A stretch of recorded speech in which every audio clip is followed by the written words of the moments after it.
What's going on, YouTube? It's your boy Man. Today we got asking billionaires how they got rich. Now I know this is not a gold digger prank, and I know this ain't something that y'all used to, but I still want some of y'all to take notes off of these because who knows? You might become a millionaire in your family, gang. It don't matter how old you is, you can still become a millionaire as long as you're not dead. Either than not, though, enough of me doing all this talking. Let's see what's going on.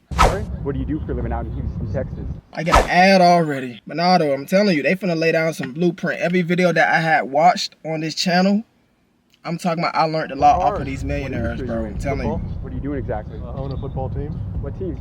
Houston Texans. You own the Houston Texans? Houston Texans. What was the most Houston Texans. Let's put it this way. My company will do $300 million this year. Excuse me, sir. Question for you. Is this your G-Wagon? Yes, it is. And what do you do for a living out here in Houston, Texas to be able to afford a G-Wagon? I'm a doctor. What's been the most amount of money that you've ever made in a single year? $6 million a year. How can somebody own a Ferrari in 2024? Two simple things. Number one, I'm already knowing they're gonna lay down that print, number boy. They're gonna lay down that in the blueprint. entire world with the most millionaires. And today we're in the wealthiest part of Houston, Texas, River Oaks, to go around asking multi-millionaires and billionaires how they became wealthy and how you can start your path to becoming financially free in 2024. So with that being said, let's get this video on the way. Hold up, wait. I'ma keep going. Yeah, no, I'm on skates. I'm on skates. I'm about to ride out. Broke before. Oh man, I ain't getting on the interview, man. Real quick, I started the channel in Austin, Texas at the University of Texas. I'm good, bro. 2 questions on advice for the younger generation.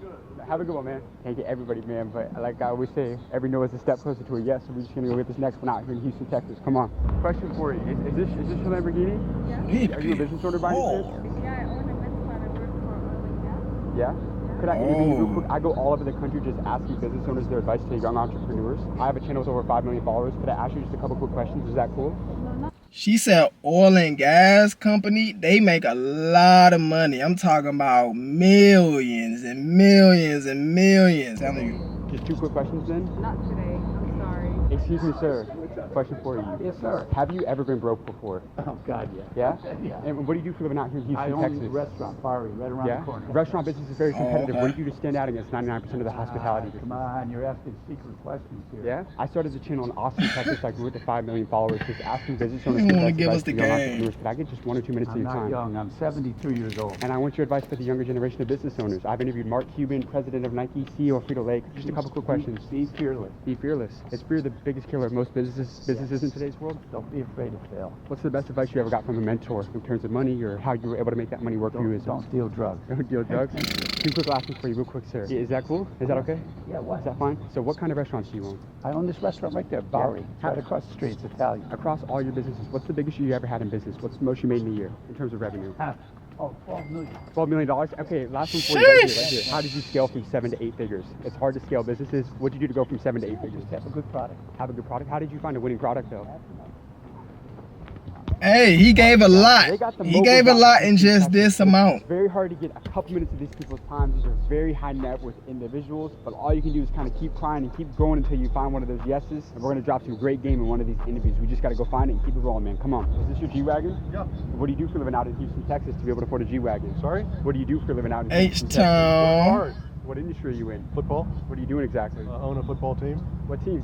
Houston Texans. You own the Houston Texans. H-Town, baby. And how long have you been a business owner for? They gonna go to the We've Super had Bowl the next Texans for year. 20 plus years. Over the 20 plus years you've been a business owner, what's the greatest lesson that you've learned about entrepreneurship? Never quit. How did you break into the National Football League, man? It's very competitive to try to get into that business. How did you break in and ultimately work your way up to be able to own a team? What did it take? Oh, well, we were very successful in another business. What business? And then sold it, the power industry, sold it. And then my dad actually bought the Texans as a franchise expansion. Back in 02 was our first year. What was the best Oh advice my you ever got from gosh. a mentor? Conserve your cash. Now, did you have to borrow money to start and grow businesses, or like There was leverage involved. And then opportunities happen, you hopefully have some cash, you can take advantage of them. how old are you now? I am 63, but don't tell anyone. Are you a billionaire? I haven't added. 63, you still young, cuzzo. I'm gonna start calling y'all cuzzo, man. I don't feel like you really old till you like 70 for real. But like, if you like 50, 40, 60, that's not really old to me. That's just me though. That's my preference.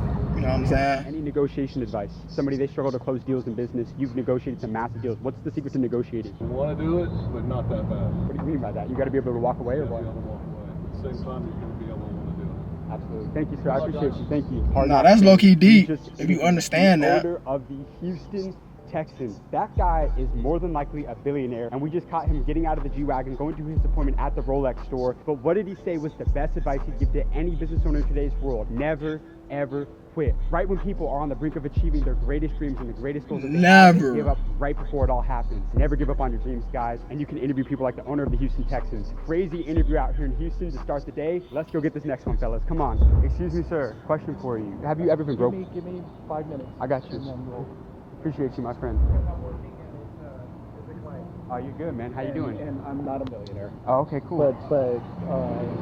So I work at the jewelry store, and you'll pass by, and somebody actually walked in my shoes. And you're like, oh, that's influencer. Oh, nice. That's kind of fun. Sadly, I'm not a millionaire. Yes, but I'm working at it. Nice. So you never know. Absolutely. Have you found a bunch of millionaires? A couple, man. I don't know. I'm from Austin. There's a lot of money here. I mean, you'll come across a bunch. I don't know, and then maybe that'll help you get something that goes viral, and then you'll be the millionaire if you're not already. Yes, sir. We're getting there. We're getting there. Cool. Yes, sir. What's All your right. name, sir? Mako. Mako? Yes. James. Great to James. meet you, sir. Nice to meet you. Hard Knocks Film. My guy just. I follow him a lot.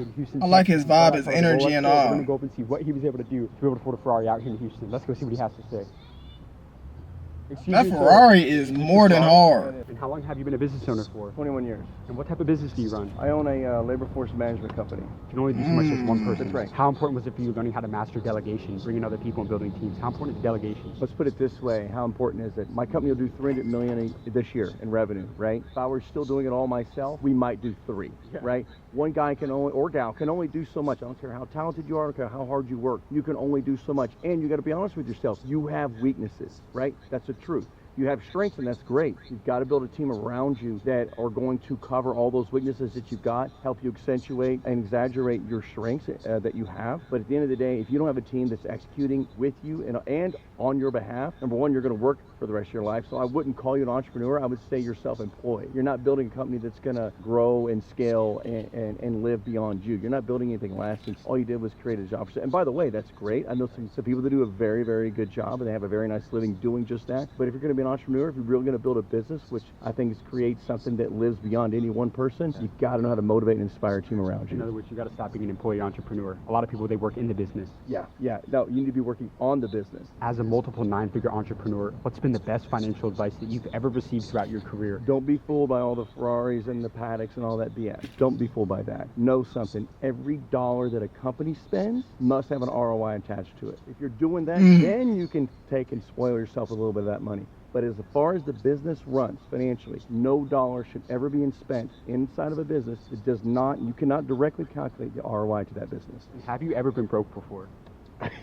I think every entrepreneur has been broke before, 100%. By the way, there was a point in Gotta time, be. I'll never forget this. I'd actually made about $3 million that year. I think I was 28 years old. Every dollar that I made had to stay in the company, but yet I had to pay income taxes on that money. So I owed like $950,000 in income taxes on that money, and I had like $10,000 in the bank in my personal account. So yeah, I was definitely broke growing up for sure, and I'm proud of that because I think had I not gone through that path and growing up that way, I don't think I would have understood people the way I do. I don't think I would have had the grit, desire, and perseverance that I have today. So that's easy to talk about. What people don't really understand is that you can make a lot of money as an entrepreneur on paper and be broke financially, personally, because every dollar that you're making, if you're doing the right thing, it's got to stay in that company to be able to grow it. It takes money to make money, like I said. How did you get the money to start your business? Like, did you have a lot of money when you started? No, we had no money. So you have to beg, borrow, and steal when you're starting it out, right? Especially when you have no money. So, I mean, you're literally doing it, robbing from Paul to pay Peter, trying to grow it, trying to find just enough money to cover your expenses to get through each month and then build up those retained earnings. So, I mean,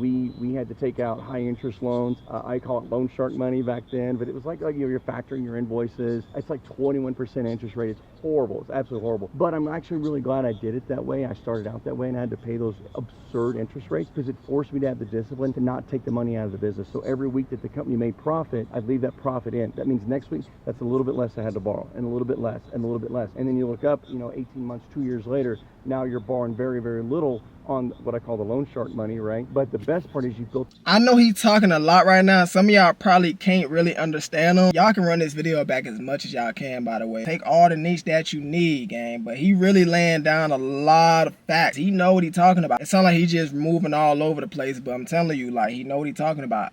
I'm telling y'all just got to tap in. Y'all just got to listen to them. Are retained earnings. I'm listening. That's why I ain't say nothing. Now you can go to a bank, get a traditional line of credit at 6 or 8%, whatever's going on, and now you go from 21% interest on your capital needs to 6 or 8. You've probably got an extra $25,000 a month right back to your bottom line. Yeah, that's amazing. You know, they Makes don't teach that in sense. School, right? No, they don't teach any of this in school. That's the problem. Not That is at the big all. problem. I think it's one of the biggest problems in this country is that we're not teaching the things that are really going to change people's lives and empower them to listen. Everybody's got goals and aspirations. Everybody does. Yeah. Very, very few people have the discipline and perseverance it takes to achieve them. But when you get past even those things, listen, I had learned these things the hard way. I wish this would have been taught in school, basic business finance, right? Had this been taught, I probably would have been a millionaire, probably closer to 24, 25 years old. And listen, I got there at 28. I'm happy about that. But I think, I think it could have happened. Well, I know it would have happened much sooner had I understood those principles of business. Right. Last one for you. Yeah. 45 today. Yeah. For a young 20-year-old kid watching this right now, they want to own a Ferrari in today's world. This is a lot of people's dream car you're sitting in right now. Sure. How can somebody own a Ferrari in 2024? Two simple things. Number one, find something you're truly passionate about. Everything else after that is secondary. You've got to be passionate about it. That's number one. Number two, you just don't ever quit. I tell people all the time, I wasn't always the smartest person in the room. I was just the SOB that refused to quit. I love it. Thank you so much for your My time. Stand on that business. Absolutely. Have a great day. Likewise. You Hard just Knocks can't Community, we're quit, on the way to bro. go get our next interview right now. Just but I've got a can't very quit, special bro. announcement to make. Last week, we just launched our official entrepreneur community, Cannot otherwise quit. known as the School of Mentors. Inside of this community, I'm hosting a live call every single week with the multimillionaires and billionaires that you see us interview every week on the channel. Oh, so we You'll be doing able to live ask them calls questions and about all. their career, Yeah, their hey, life, y'all might want to tap You're also in. going to get access to exclusive masterclasses I've been filming with the most successful business owners in the entire world. You do not want to miss out on any of this. So click the link down in the description of this video to join the School of Mentors today. We'll see you on the inside, but with that being said, let's go get this next interview. Excuse me, sir. Question for you. Is this your G-Wagon? Yes, it is. And what do you do for a living out here in Houston, Texas to be able to afford a G-Wagon? I'm a doctor. Doctors be making a lot, boy. I'm talking about doctors be making that bank. Y'all tripping. Y'all don't want to be no doctor, What bro. medicine do you practice in? I'm a lung specialist and ICU specialist.